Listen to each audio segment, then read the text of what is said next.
Bismillahirrahmanirrahim. Assalamualaikum warahmatullahi wabarakatuh.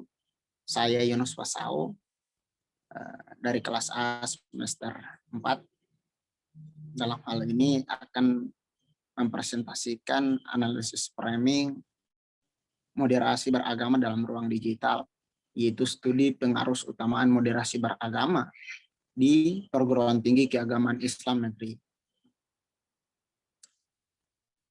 Robert Altman adalah salah seorang ahli yang meletakkan dasar-dasar bagi analisis framing untuk studi isi media konsep framing.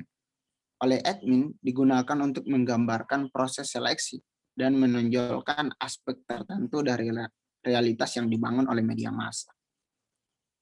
Framing dapat dipandang sebagai penempatan informasi dalam konteks yang khas, sehingga isu tertentu dapat mendapatkan alokasi lebih besar daripada isu yang lain.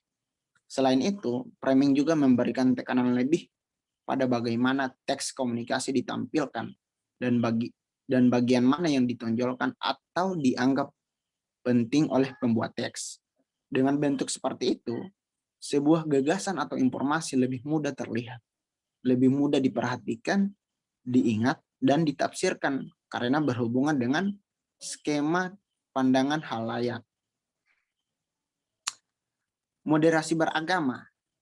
Moderasi beragama yang dimaksudkan dalam konteks ini adalah membawa masyarakat dalam pemahaman yang moderat, tidak ekstrim dalam beragama, dan juga tidak mendewakan rasio yang berpikir bebas tanpa batas.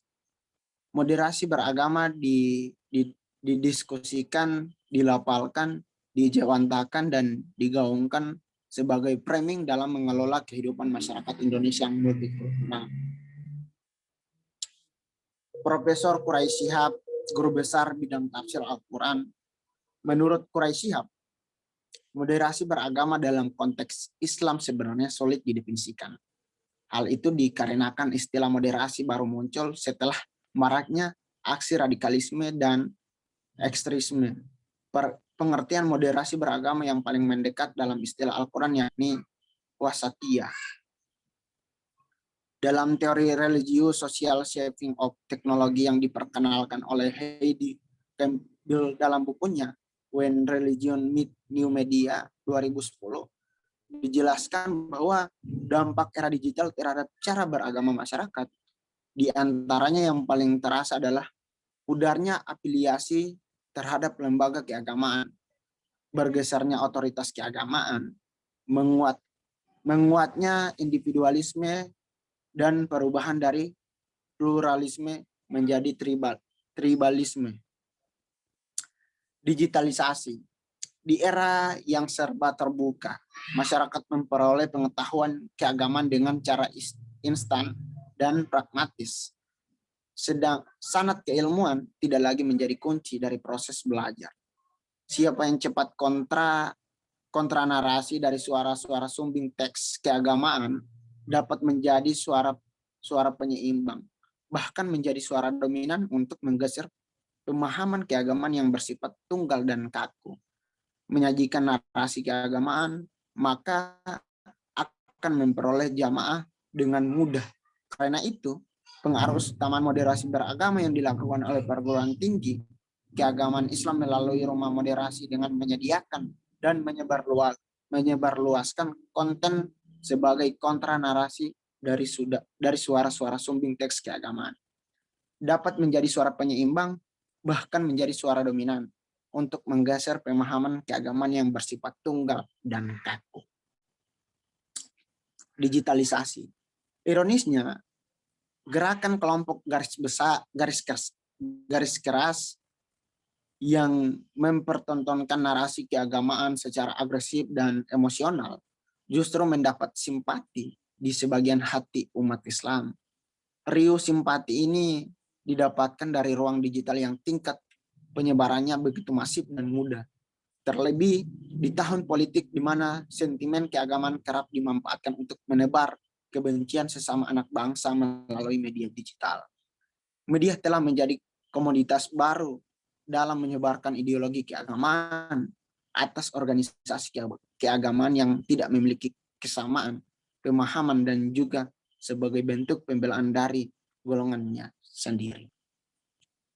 Di tengah fenomena yang mengkhawatirkan ini, Kementerian Agama melihat perlunya cara bagaimana yang inklusif dan toleran untuk bisa merebut panggung ruang digital dengan menggunakan moderasi beragama di tengah-tengah masyarakat, termasuk di lingkungan sivitas akademik perguruan tinggi keagamaan Islam di seluruh Indonesia.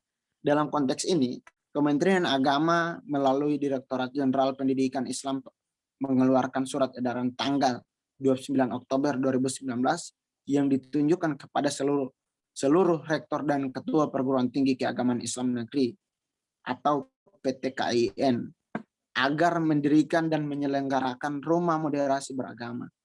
Dalam edaran tersebut dijelaskan bahwa Kementerian Agama memiliki komitmen untuk menjadikan moderasi beragama sebagai bagian dari landasan berpikir, bersikap, dan rumusan kebijakan serta program di seluruh stakeholder Kementerian Agama, termasuk di PTKIN. Rumah moderasi beragama diminta menjadi pusat edukasi, pendampingan, pengaduan, dan penguatan wacana dan gerakan moderasi beragama di lingkungan PTKIN.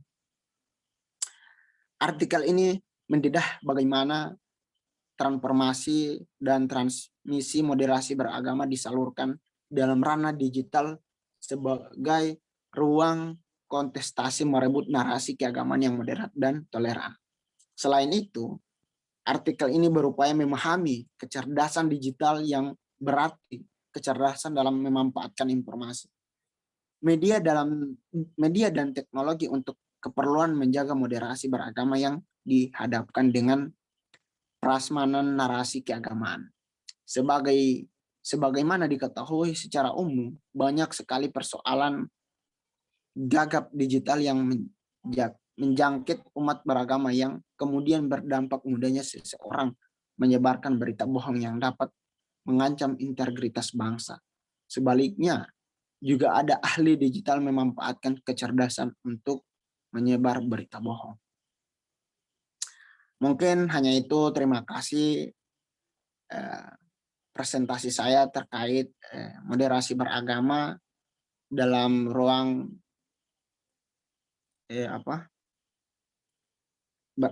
moderasi beragama dalam ruang digital, studi pengaruh utama moderasi beragama di perguruan tinggi keagamaan Islam negeri. Ini presentasi saya peruntukkan untuk memenuhi tugas saya dari opini publik dan propaganda dari dosen pengampu Bapak Akram. Mungkin hanya itu. Sekian dan terima kasih. Billahi fisabilil haq fastabiqul khairat. Wassalamualaikum warahmatullahi wabarakatuh.